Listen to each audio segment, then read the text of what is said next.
Cancer. जिस तरह से हम कैंसर का नाम सुनकर डर जाते हैं और मरीज को लेकर जगह जगह हॉस्पिटल्स में, टेस्टिंग लेबॉर्ट्रीज में, रेडियोलॉजी सेंटर्स में कीमो लगवाने के लिए भागते हैं और इवन हम ये पता करने की कोशिश करते हैं कि कौन सी स्टेज पे है ताकि हमें पता चल जाए कि इसका बर वक्त इलाज शुरू करने पर कोई फ़ायदा होगा या नहीं होगा, या मरीज़ के पास मज़ीद कितना टाइम है रिकवरी के लिए और रिकवरी हो भी सकती है या नहीं। उसी तरह साइकोलॉजिकल कंडीशंस में ट्रॉमा उतना ही बड़ा महसूस होता है मरीजों को जितना बड़ा कैंसर। क्योंकि क्या होता है कि मरीज़ बज़ाहिर तो बिल्कुल ठीक होता है, लेकिन वो अपना कोई बहुत अजीज़ खो देने के सदमे की वजह से,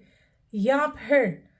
हो सकता है कोई उसका ऐसा नुकसान हुआ हो जिसकी भरपाई ना हो पा रही हो, या कोई अनएक्सपेक्टेड काम हो चुका हो उसके साथ, for example accidents, for example death of love once, for example एक खड़ा किया हुआ बिजनेस जिसमें बिल्कुल इतना लॉस हो चुका होता है कि वो उसको दोबारा से रीबिल्ड करना पड़ता है नए सिरे से। ट्रॉमा में भी इसी तरह होता है कि मरीज अपने अंदर का ट्रॉमा बगैर किसी से शेयर किए उसको पसे पुश्त डाले, साइकोलॉजिकली अपने आप को मजबूत किरदार का करते हुए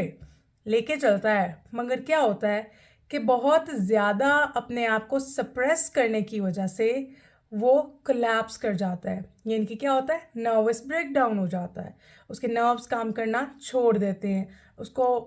ट्रॉमा के साथ साथ ट्रॉमा की वजह से depression, anxieties, confidence issues, stress level high हो जाता है। और ऐसा होता है कभी कभार कि ट्रॉमा पेशेंट्स अपना ट्रॉमा दबाते दबाते या तो वो बिल्कुल खामोश हो जाते हैं, लोगों से बिल्कुल अलग रहने लगते हैं, और अगर सोशल सपोर्ट भी कम हो तो लोग वाकई उन्हें अकेला छोड़ देते हैं, और लास्ट में मे बी डिप्रेशन की में जाकर जब मैंने आपको बताया पहले ही कि जब हम ट्रॉमाटिक इवेंट से गुजरते हैं तो हमारे ट्रॉमा की वजह से हो सकता है अगर उसका बर वक्त इलाज ना हो तो उस ट्रॉमा की वजह से हमें डिफरेंट डिसऑर्डर्स हो सकते हैं। तो जब डिफरेंट डिसऑर्डर्स हो सकते हैं तो हो सकता है कि वो ट्रॉमा से तंग आके, उन सोचों से, उन ख्यालों से तंग आके वो बंदा सुसाइड कर ले, राइट। और ये तब होता है जब सोशल सपोर्ट ग्रुप बहुत वीक हो, सोसाइटी वाले सामने वाले इंसान को जो ट्रॉमा से या जो प्रॉब्लम से गुजर रहा है उसे छोड़ दें। लेकिन दूसरी ही तरफ ऐसा भी हो सकता है कि एक बंदा पहले से ज़्यादा एक्टिव रहना शुरू कर दे, पहले से ज़्यादा बातें करना शुरू कर दे, लोगों के दरमियान रहना शुरू कर दे, लोगों से अपने ताल्लुकात इस्तवार करना शुरू कर दे, और वो हर वक्त काम करता हुआ नजर आए, यानी कि हाइपर एक्टिव हो जाए। क्यों? क्योंकि वो लोग अपने सेंसेस बहुत ज़्यादा इस्तेमाल करना शुरू कर देते हैं ताकि वो अपने अंदर के कैओस से बच सके। वो जो उनके अंदर के इमोशंस और सोचें हैं वो बहुत बिखरी हुई, बहुत स्कैटर्ड सी होती हैं, उनसे वो बच सके, वो अपने आप से भी नज़रें मिलाने के काबिल नहीं हो पाते। क्यों? क्योंकि एक्चुअल में वो खुद से भी खुद को छुपा रहे होते हैं कि वो ये जान ना लें कि वो वाकई ही सदमे में हैं किसी को खोने की वजह से। हालांकि ऐसा नहीं हो सकता कि हम खुद से बचकर किसी भी मसले का हल कर सके। कम अज़ कम हमें खुद तो खुद के साथ खड़ा होना पड़ता है। लेकिन ट्रॉमा पेशेंट्स ये भी नहीं समझ पाते, वो दूसरों से तो बच ही रहे होते हैं, वो अपने आप से भी बचते हैं। इसी तरह रातों को उनको नींद बिल्कुल नहीं आती, बहुत मुश्किल से उन्हें नींद आती है, उन्हें किसी न किसी काम में मसरूफ़ रहना होता है। फॉर एग्जांपल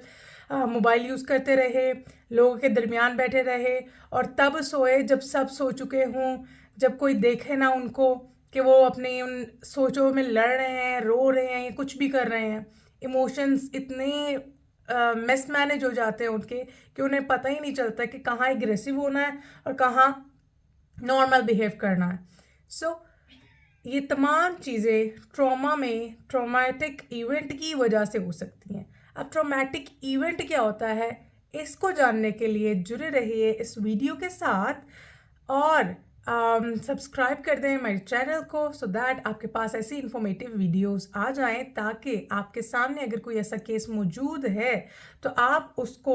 जांच सकें, और बर वक्त किसी साइकोलॉजिस्ट के पास ले जाएं।